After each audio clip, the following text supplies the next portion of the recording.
السلام عليكم ورحمة الله تعالى وبركاته، مشاهدين قناة اللبنان الذكر النادر، أحييكم أينما كنتم. اليوم إن شاء الله نشارك معكم واحد الفيديو جديد نتكلم فيه إن شاء الله على حجر الجرانيت ماندين، الحجر الذي يشبه الياقوت.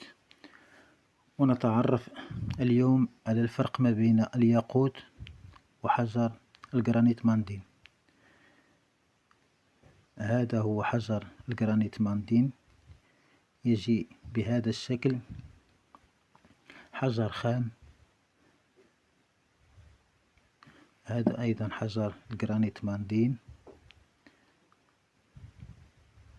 هذا حجر خام بدون تدخل الإنسان، يجي بهذا الشكل. الفرق ما بين حجر الجرانيت ماندين والياقوت: الياقوت تكون قساوة الياقوت 9 درجات على مقياس موس، وحجر الجرانيت ماندين القساوة 6.5. يعني الياقوت أقوى بكثير من حجر الجرانيت ماندين. أما الكثافة، حجر الجرانيت ماندين أكثر من الياقوت في الكثافة. كثافة الجرانيت ماندين هي 3.9/3.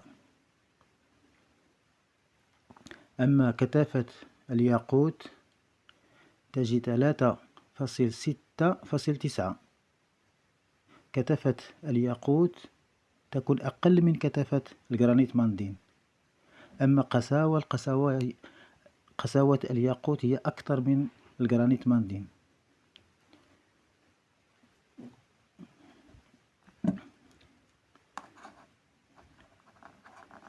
مشاهد، الجرانيت ماندين يشبه الياقوت دم الحمام تماما.